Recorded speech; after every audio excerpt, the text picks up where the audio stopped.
Allez, on attaque doucement là. On part doucement pour s'échauffer, puis après c'est bon. On va monter là en haut. Ouh, ça fait grand beau. La neige est bonne, c'est gelé. 4 heures du matin, à 2600 mètres d'altitude.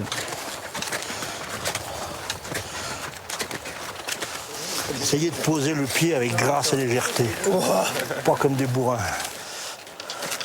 Une cordée de 8 néophytes, accompagnés d'un guide, s'élance pour la première fois vers la haute montagne.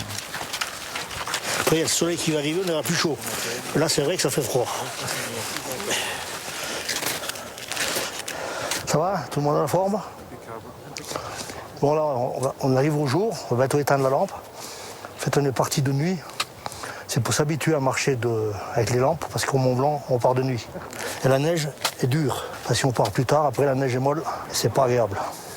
Et au point de vue sécurité, il faut mieux passer quand la neige est dure que quand la neige est molle. On s'arrête toujours sur un plat.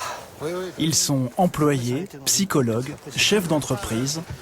Sous les ordres de Pierre Fontaine, guide de haute montagne depuis 40 ans, ils sont venus crampons aux pieds, embavés dans la neige. Qu'est-ce que vous êtes venu faire là, à 4 heures du matin, dans la neige, dans le noir? Ouais, on peut se poser la question. Non, mais réussir quelque chose, quoi. Avancer, faire quelque chose de différent. Ouais, un défi. Ouais. C'est parti.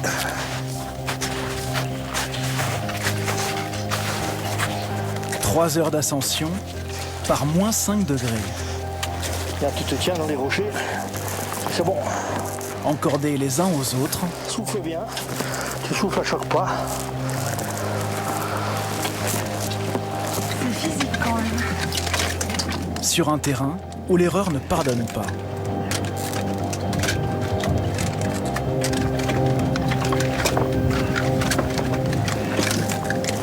Et voilà. Sommet de la Bérengère. Bravo. Bon. Meilleur moment de la journée. On s'attend en haut du Mont Blanc. Ouais, mais ça fait irréel. Hein? Je ne crois pas. Et on se sent tout petit. Tout petit et tout grand, en fait. Ce premier sommet, à 3425 mètres d'altitude, n'était qu'un entraînement. Avant le défi qu'ils se sont lancés, le toit de l'Europe. Toi, le Mont Blanc. Normalement, dans 3 jours, on est là-haut.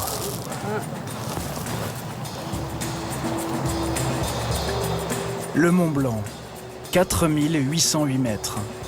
Depuis sa première ascension à la fin du XVIIIe siècle, il fascine. Par sa beauté, mais aussi par sa dangerosité. Il tue jusqu'à 15 personnes par an. Chaque été, ils sont 20 000 à s'y mesurer. Seul un peu plus de la moitié atteint le sommet.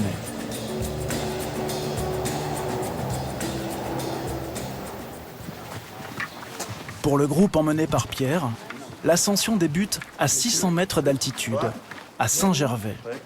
Ça va, Philippe? Ouais. Moyen. Oh, pourquoi moyen, monsieur? Non, ça va bien. Oh là, il y a un nuage. Ça va? Pour 3 jours d'entraînement et 3 jours d'ascension, ils ont payé chacun 1 900 €, plus 1 500 € d'équipement. Nathalie est psychologue. Ce sont ses amis qui lui ont offert le Mont Blanc pour ses 50 ans. On arrive. Bonjour Michel. Ouais, le Je vous promets le retour, c'est à pied, ça fait long. 4 guides les accompagnent, un pour 2 clients. La première étape est la plus facile. Un train à crémaillère emmène les alpinistes à 1800 mètres d'altitude. Pour Philippe, 52 ans, ingénieur né dans la Sarthe, c'était un rêve d'enfant. Un rêve qu'il va partager avec son beau-frère, qui s'appelle aussi Philippe. Bonne tête de vainqueur. Lui a 55 ans, il est chasseur de tête à Singapour.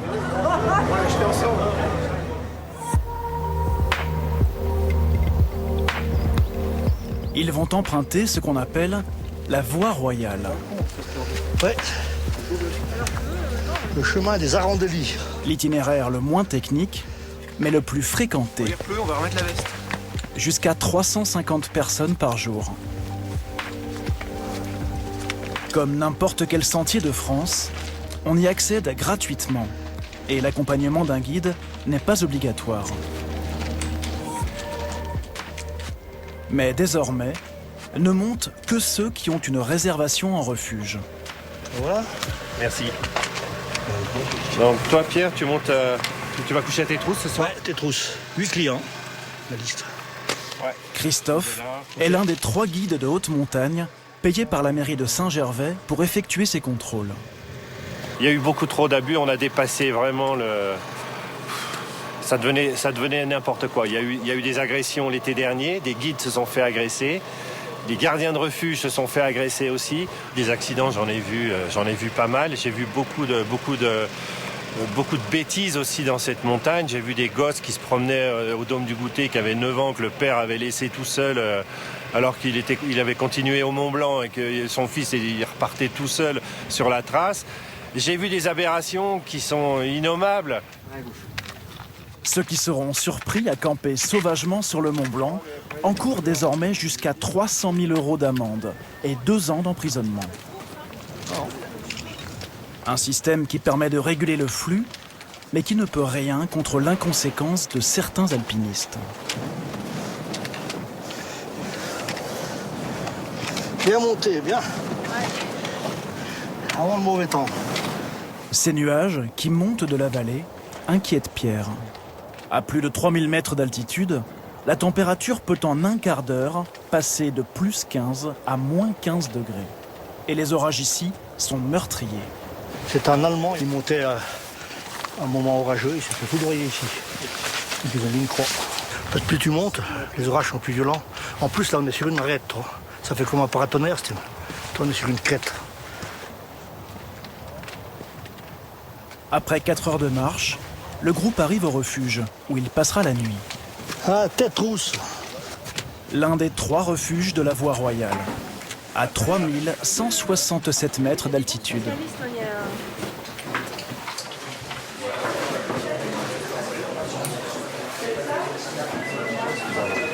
Vu la météo, impossible de savoir quand ils pourront repartir. Ils sont coincés ici. Il y a encore 3 jours, les membres du groupe ne se connaissaient pas. Entre eux, des liens se tissent. Et à 16 par chambrée, Juste bien avec les couvertures. la promiscuité ne fait que les renforcer. Mignon amoureux Ouais, écoute, c'est super cool.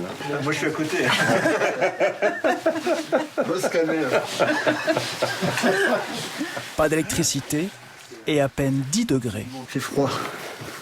C'est très très froid. Je pense qu'il n'y a pas de chauffage. Puis après, il faut dormir habillé. Puis éviter de se lever, quoi. Donc je prépare un peu tout. Où il est le plaisir là de dormir dans une chambre froide, humide? Non mais il n'y a pas de plaisir. Hein. Il n'y a absolument aucun plaisir. Si on pouvait avoir la même chose, chauffer avec la lumière, chambre individuelle, on saute dessus, quoi. C'est un peu colonie de vacances aussi. On leur planche quand on était un peu plus jeune, quoi. Oui, les amis. Tu me fais la bise. Nuit.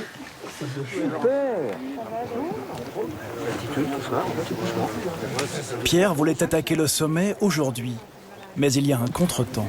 C'est pas beau, c'est tout couvert en dessus. Puis là, on est trop tard. À l'heure où il fallait partir, il y avait encore l'orage. Donc on va monter au goûter pour me faire mal. Parce que demain, la météo est meilleure. Le refuge du goûter. La dernière étape avant le sommet. Le passage le plus technique et dangereux de l'ascension. 10 morts en 2017.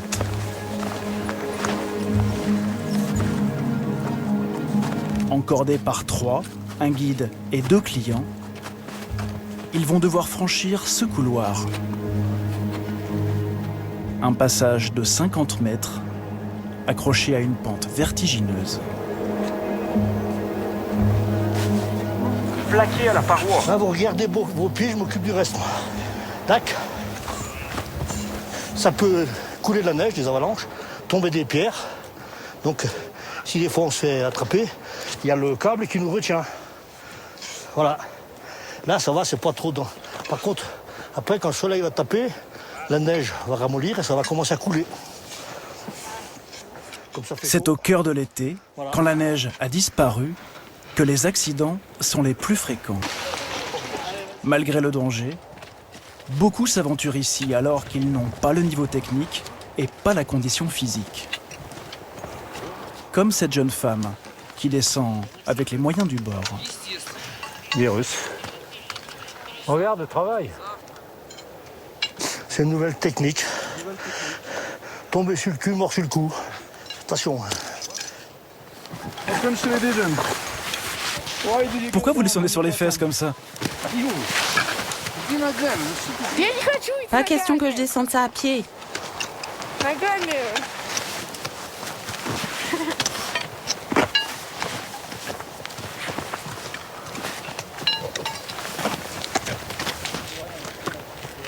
Michel, le guide des deux beaux-frères, assiste à la scène dépité. C'est pas le bon exemple. Voilà. Ils prennent des risques. Hein. Quelquefois, oui, c'est fatal. Aujourd'hui, c'est plus un tourisme de masse, de consommateurs, d'altitude, voilà, les 4000. Mais voilà, ils négligent la préparation. Hein. Ce ne sont pas des montagnards, ce sont des sommiteurs. Voilà. Des sommiteurs. Comprenez, des consommateurs de sommet. 2 petits pas tout grand bond et tu souffles à chaque pas. À près de 3800 mètres d'altitude, le manque d'oxygène commence à se faire sentir. Les cuisses brûlent.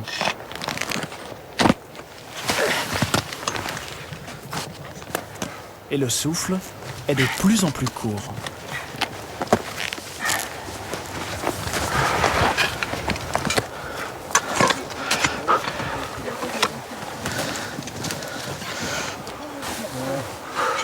Comment ils s'en sortent? Ça va, ça va. C'est normal, hein. Normal qu'ils soufflent? Ah oui. C'est le Mont Blanc. Ceux qui disent que c'est facile, c'est qu'ils l'ont jamais fait. C'est vrai qu'on dit que c'est une promenade le Mont Blanc. Ouais, les promeneurs, ils ont qu'à venir, là, les promeneurs ce matin. Je les attends. Waouh! Au bout de l'effort, la récompense. Une vue imprenable sur la vallée de Chamonix. Ah putain, c'est beau. Excuse-moi, là je vais faire un peu de tourisme. Oui, Titi. Au loin, perçant les nuages, l'aiguille du Midi. Vous avez souvent vu des panoramas comme ça? Non. Non. Moi, ici, là, jamais. Tu les as qu'en photo, ceux-là. Ils se méritent? Il s'est bien mérité, ouais. La montée est un peu sévère, hein, quand même. Le refuge du goûter, à 3835 mètres d'altitude, l'un des plus hauts d'Europe. Un cocon d'acier inoxydable, capable de résister aux températures polaires et au vent qui souffle ici à plus de 250 km/h. De mars à septembre, 120 alpinistes du monde entier y séjournent quotidiennement.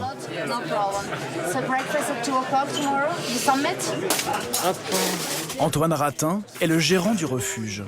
Ce guide de haute montagne s'est reconverti il y a 3 ans dans l'hôtellerie d'altitude, un métier où rien n'est simple. Comment ça va, Luc? Eh ben, peut-être on y arrive. Tu galères? Non, ça va? Ouais, bah, galère. Elles sont prises dans la glace. Ah, d'accord. Tous les jours, il faut se battre avec les éléments.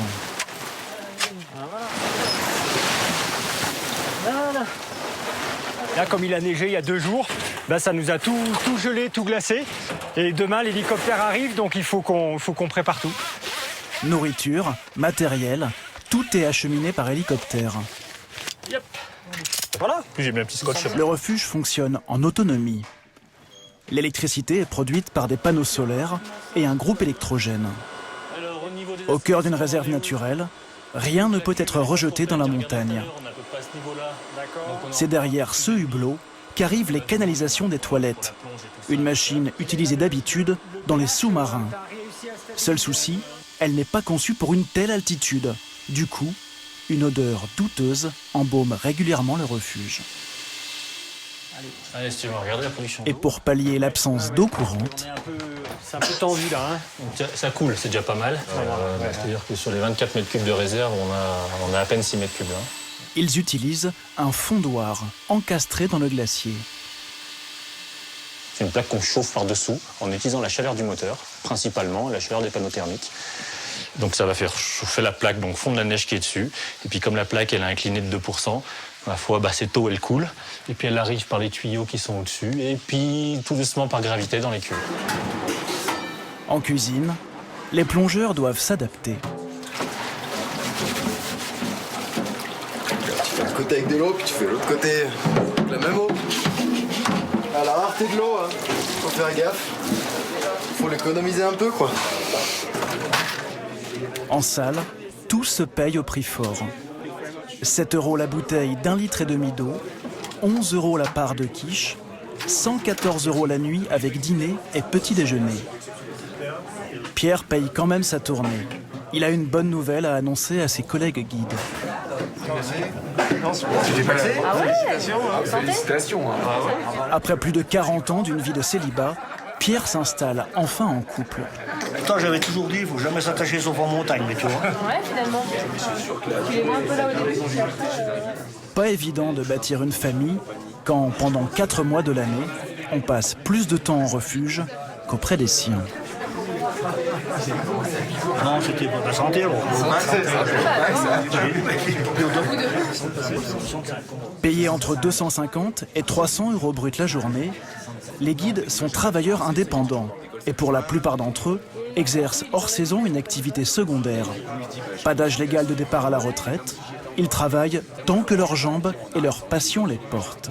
Tu vois, un métier, tu arrives au sommet du Mont Blanc avec quelqu'un qu'on a un peu bavé. Généralement, les gens bavent quand même, toujours. Et tu vois, voir les gens pleurer au sommet, parfois tu pleures avec eux. Il y a 2-3 ans, là, le père et sa fille. Donc le père était âgé, quoi, il avait 65 ans. On s'est retrouvés tout seul au sommet. Et physiquement, bon, ils avaient quand même bien donné. Et on a tous pleuré au sommet, quoi. Ça, c'était beau. Et puis, tu vois, même encore maintenant, ça me... Et puis voilà. Et ça, tu le vis pas ailleurs, quoi. Voilà.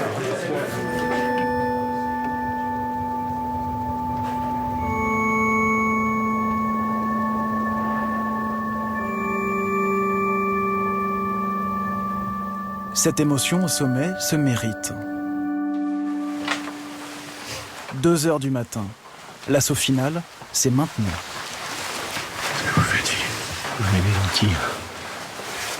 Sous l'effet de l'altitude, et peut-être aussi de l'excitation, personne n'a fermé l'œil. Dans le local à crampons, c'est l'heure de pointe. Démarrage un peu brutal au goût de Philippe. Il y a 50 000 trucs à penser. Tu mets les chaussures, tu mets les guêpes, les crampons. Il faut bien mettre le piolet dans le dos, pas oublier les gants, mettre la frontale, régler les bâtons. Enfin bon, ça prend un gros stress au départ, mais après ça va. Ok, eh ben, c'est parti.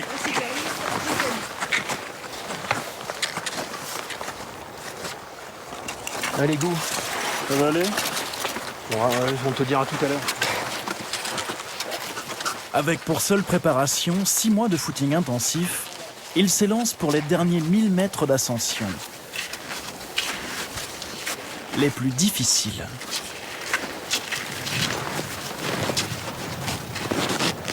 Pour commencer, 2 heures de marche dans le noir. La frontale braquée sur les crampons du collègue de devant.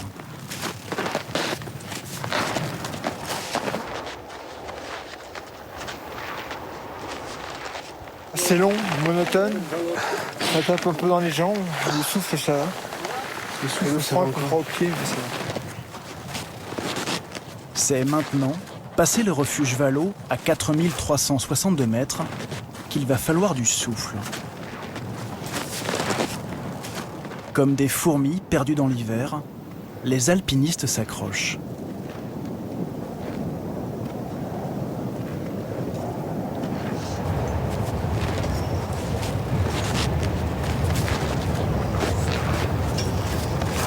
À cette altitude, le manque d'oxygène entraîne des maux de tête et des vomissements chez 70% des individus.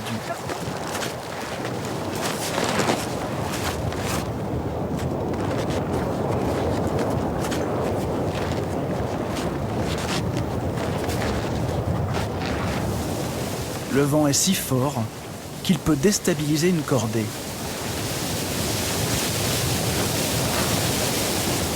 De chaque côté de l'arête, le vide.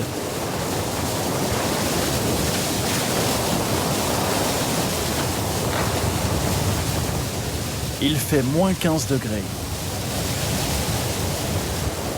C'est ici que la plupart renoncent. C'est dur. On ne s'arrête plus. C'est dur. C'est dur vraiment? Ouais. Ça va aller. Vous allez y arriver? Ouais. C'est hors de question de s'arrêter. Plus maintenant. Pourquoi? On est trop près. C'est vraiment dur là? On en chie un peu, ouais. Mais on n'a jamais été aussi près. C'est maintenant.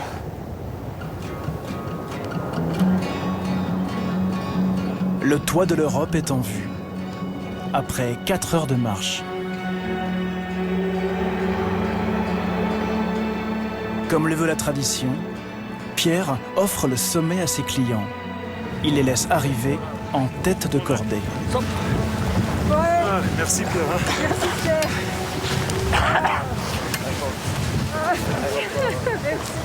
Ça vous fait quoi de les voir heureux comme ça? Ému. Merci Michel. Toujours ému. Bravo.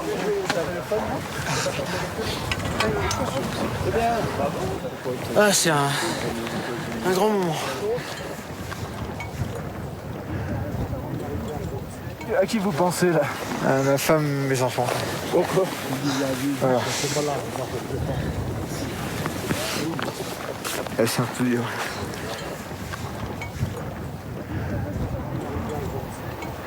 C'est vrai que dans les derniers moments, c'est un peu avec eux, quoi.